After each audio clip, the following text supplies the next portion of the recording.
Hello student, स्वागत है आपका हमारे चैनल पर। आज हम क्लास 10th की चैप्टर नंबर 2 को सॉल्व करेंगे। चैप्टर का नाम है बहुपद।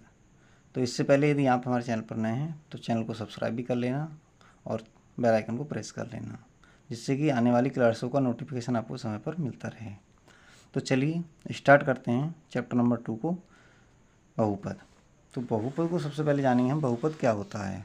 पोलिनोमियल, ठीक है, बहुपद को कहते हैं हम पोलिनोमियल। तो पोलिनोमियल क्या होता है, किसी भी पोलिनोमियल को पी एक्स से हम लिखते रहे हैं, पी एक्स जी एक्स किसी से भी लिख सकते हैं। तो होता क्या है, अब यहाँ पर कोई ए एक्स स्क्वायर प्लस में b x plus c type का कोई बहुपद है। तो इस बहुपद में एक्स की जो मैक्सिमम पावर है, एक्स की मैक्सिमम पावर, अधिकतम पावर, अधिकतम घात, तो अधिकतम घात इसमें पूरी समीकरण में देखेंगे, इसमें पूरे बहुपद में यहाँ पर एक घात है एक्स की, यहाँ दो घात है, तो मैक्सिमम घात कितनी है 2, इसलिए 2 घात बहुपद है। अब यहाँ पर देखेंगे हम एक्स की घात कितनी है, एक्स की अधिकतम घात। अब यहाँ पर हमें एक्स की अधिकतम घात जो दिख रही है वो 1 दिख रही है, तो 1 है, तो इसलिए ये क्या है, एक घात समीकरण, एक घात बहुपद है या फिर रैखिक बहुपद है, जिसे हम रैखिक बहुपद कहते हैं। ये रैखिक बहुपद कहलाएगा। अब एक घात है तो रैखिक बहुपद। अब इसमें एक्स की अधिकतम घात देखना है, तो इसमें एक्स की अधिकतम घात कितनी है, इसमें एक्स की अधिकतम घात है 3, तो इसे हम क्या कहेंगे, इसे हम कहेंगे 3 घात बहुपद, ठीक है, या त्रिघात बहुपद, त्रिघात बहुपद। तो जितनी पावर आएगी एक्स की, मैक्सिमम पावर देखना है, यहाँ 2 है, 3 है अधिकतम पावर, तो जितनी अधिकतम घात होगी उसी घात बहुपद कहेंगे, ठीक है। अगर 2 घात है तो 2 घात बहुपद कहेंगे, 1 घात है तो रैखिक बहुपद कहेंगे, 3 घात है तो त्रिघात बहुपद कहेंगे, ठीक है। फिर बहुपद की पहचान क्या होगी, यदि एक्स की पूर्ण घात हो, ठीक है। पहचान क्या है इसकी, पहचान की बात कर लें, बहुपद किसे कहते हैं, तो एक्स की पूर्ण धनात्मक घात होना चाहिए तभी बहुपद कहलाएगा, अन्यथा बहुपद नहीं कहलाएगा। एक्स की पूर्ण हो और धनात्मक घात हो। जैसे हम बात कर लें यहाँ पर अंडर रूट में 3x प्लस के 5, ये क्या है, रैखिक बहुपद है, क्या है, रैखिक बहुपद है। फिर हम बात कर लेते हैं, अब ये क्या है, हमने लिख दिया 3 अंडर रूट में x प्लस में 4, तो ये रैखिक बहुपद नहीं है, रैखिक बहुपद नहीं है। क्यों नहीं है, नहीं है क्यों, क्योंकि भाई इसमें क्या है, x की जो घात है, अंडर रूट का मतलब क्या होता है, आधी घात, तो यहाँ पर जो x की घात है वो आधी है, और हमने लिखा है x की घात पूर्ण होना चाहिए, पूरी होना चाहिए, पूरी, ठीक है, यहाँ पर आधी घात है, तो यहाँ पर x की घात पूर्ण नहीं है, इसलिए बहुपद नहीं है, ठीक है। इसी प्रकार से हम बता सकते हैं, और एग्जाम्पल ले लेते हैं हम, 5x की क्यूब माइनस में 4x स्क्वायर और प्लस का x माइनस के √2, ये बहुपद है, ठीक है। तो ये क्या घात बहुपद है, इसमें x की मैक्सिमम पावर देखेंगे तो कितनी है, 3 है, तो x की अधिकतम घात कितनी है, 3 है, तो इसे हम कहेंगे त्रिघात बहुपद, त्रिघात बहुपद, ठीक, त्रिघात बहुपद है। अब हम आपको क्वेश्चन देते हैं, ठीक है, तो यहाँ पर दे दिया हमने कितना, अंडर रूट में x प्लस में 2, ये बहुपद है या नहीं बताना है, तो ये क्या है, बहुपद नहीं है, बहुपद नहीं है। क्यों नहीं है, कारण अभी बताया था हमने, क्योंकि इसमें x की आधी घात है, और x की घात होना कितनी चाहिए, पूरी घात होना चाहिए, पूर्ण घात होना चाहिए, तो इसे बहुपद नहीं है, ठीक है। तो और एग्जाम्पल लेते हैं हम, और एग्जाम्पल क्या लेते हैं हम, यहाँ पर और एग्जाम्पल लिया है हमने 1 में x स्क्वायर प्लस के 2x प्लस के 3, तो इस टाइप का कोई भी बहुपद होगा वो बहुपद नहीं कहलाएगा, ठीक है। ये अपॉन में है, नीचे से ऊपर जाएगी, घात माइनस की हो जाएगी, तो इसे लिखेंगे बहुपद, बहुपद नहीं है, पोलिनोमियल नहीं है, ठीक है। तो इस प्रकार से हमने बहुपद को जान रहे हैं। फिर अगर मान लिया इस प्रकार से लिखा है 1 में x, तो यहाँ भी x की घात 1 है, नीचे से ऊपर जाएगी तो माइनस की हो जाएगी, तो ये भी बहुपद नहीं है। तो इस प्रकार से आप बहुत अच्छे से पहचान कर सकते हैं। और एग्जाम्पल ले लिए, जैसे यहाँ पर ले लिया हमने 7 x की घात 6 माइनस में 5/2 x की घात 4 प्लस में 4x² और प्लस के 4x माइनस के 10। अब इसमें देखना है x की अधिकतम घात कितनी है, x की 6 है, तो ये कितने घात बहुपद कहलाएगा, ये बहुपद कहलाएगा हमारा 6 घात बहुपद कहलाएगा। ठीक है, 6 घात बहुपद है, तो ये बहुपद तो है, हमें तो बहुपद बताना है, तो ये बहुपद है। तो इस प्रकार से हमने जाना कि बहुपद क्या होते हैं। तो अब हम चलते हैं इसके एक्सरसाइज पर और एक्सरसाइज को देखते हैं।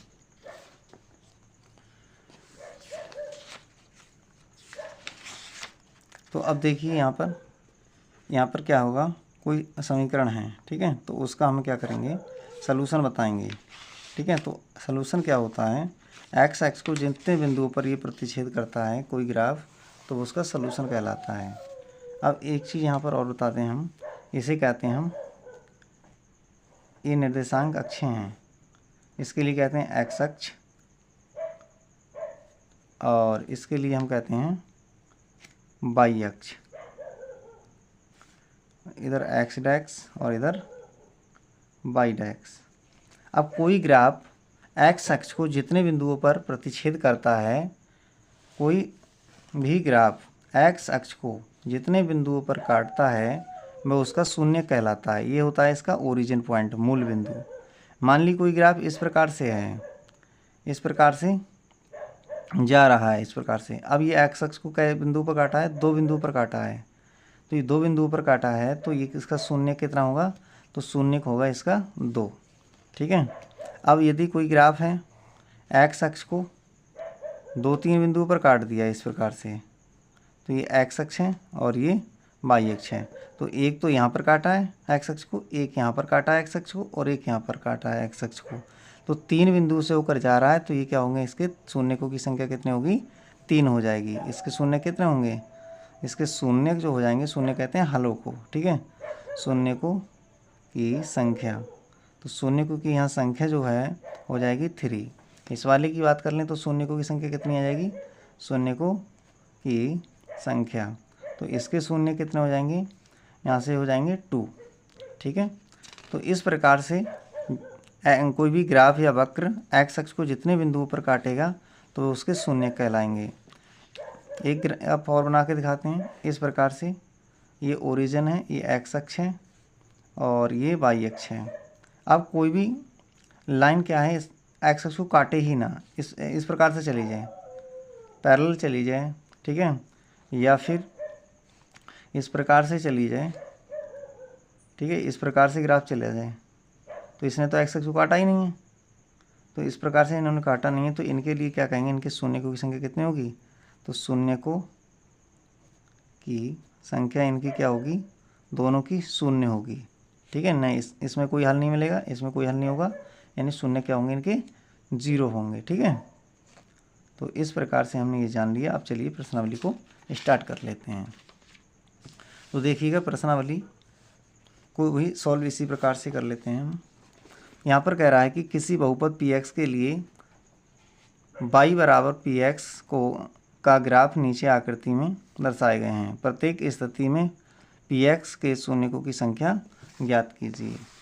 अब देखिए, पहले वाले में हमें किस प्रकार का ग्राफ दे रखा है, पहले में हमें ग्राफ जो दे रखा है वो दे रखा है इस प्रकार से। ये ग्राफ है, x अक्ष के पैरेलल जा रही है कोई लाइन, ये तो y अक्ष हो गया, ये x अक्ष हो गया, और ये हो गया हमारा y डैक्स। ये ओरिजिन है।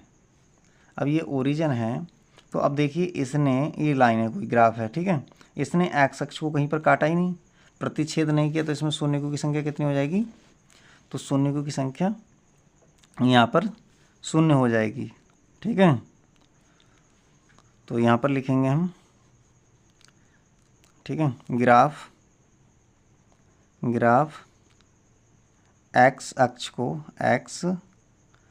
को प्रतिच्छेद नहीं करता है, इसलिए शून्यकों की संख्या, क्योंकि संख्या क्या होगी, शून्य है। ठीक, तो इस प्रकार से हमने पहला पार्ट को बता दिया। दूसरा पार्ट को देख लो। इस प्रकार से कोई ग्राफ है, ये एक्स अक्ष है और ये वाई अक्ष है, ये मूल बिंदु है।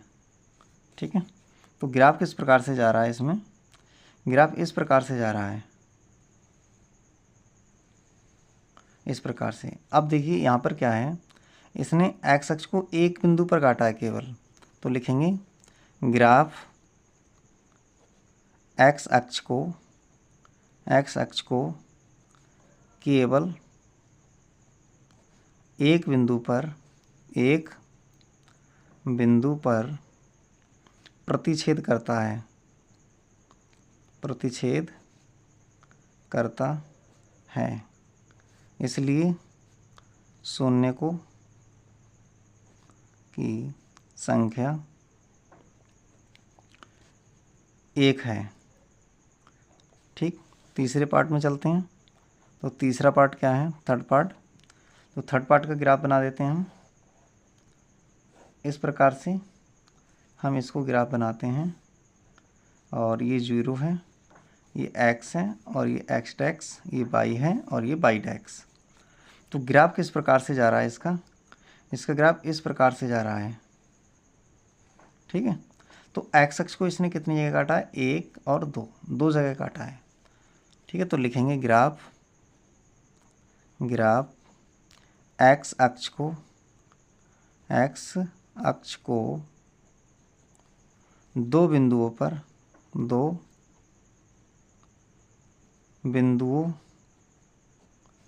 पर प्रतिच्छेद करता है, इसलिए शून्यकों की संख्या 2 है। नेक्स्ट पार्ट पर चलते हैं, चौथा पार्ट। तो चौथे पार्ट का इसका ग्राफ किस प्रकार का बना हुआ है, हम बना लेते हैं ग्राफ को इस प्रकार से। ये शून्य है, ये x है, ये x डैक्स, ये y है और ये y डैक्स है। ठीक, तो अब क्या है इसमें चौथा वाला। तो चौथा वाला ग्राफ इस प्रकार से है। अब देखिए इसने एक्स अक्ष को कई बिंदु पर काटा है, इसने एक्स अक्ष को 2 बिंदु पर काटा है, 1 और 2 बिंदु पर काटता है। तो इसका भी सलूशन कितना, शून्य की संख्या कितनी हो जाएगी, इसकी भी शून्य की संख्या 2 हो जाएगी। तो लिखेंगे ग्राफ एक्स अक्ष को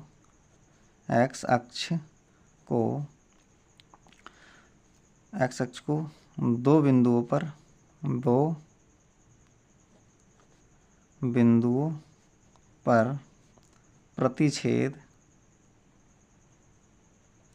प्रतिच्छेद करता है, इसलिए शून्यकों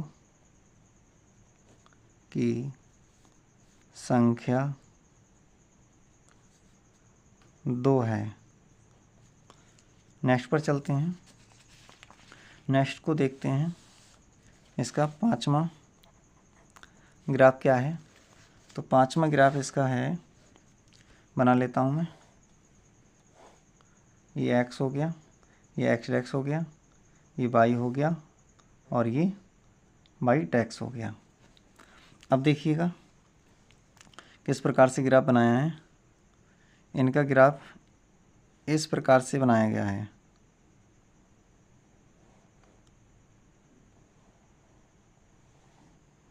इस प्रकार का ग्राफ है। तो अब इसने कितने बिंदु पर काटा है, एक्स अक्ष को 1, 2, 3 और 4। तो यहाँ पर लिखेंगे ग्राफ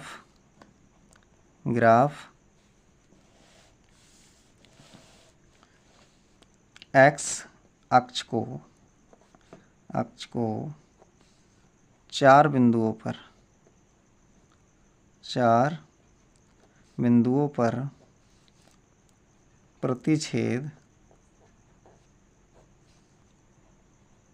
करता है, इसलिए शून्यकों की संख्या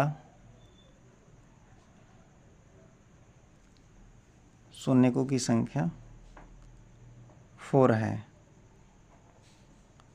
ठीक है, अगले पार्ट पर चलते हैं, 6 पार्ट पर।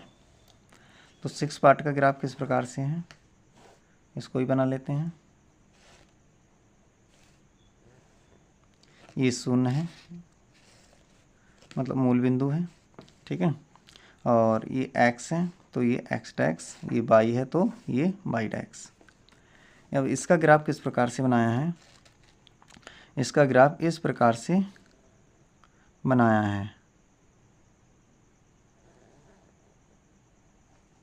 ठीक है, तो यहाँ पर ग्राफ क्या कर रहा है, एक्स अक्ष को कितने बिंदु पर काटता है, 1, 2, 3। तो लिखेंगे ग्राफ एक्स अक्ष को 3 बिंदुओं पर प्रतिच्छेद करता है, इसलिए शून्यकों की संख्या 3 है। ठीक है, तो इस प्रकार से हमने इस प्रश्नावली को समाप्त कर लिया। तो कैसी लगी आपको ये हमारी क्लास, कमेंट बॉक्स में ज़रूर बताएं। और अभी तक आपने चैनल को सब्सक्राइब नहीं किया है तो चैनल को सब्सक्राइब कर लें। Thank you for watching this.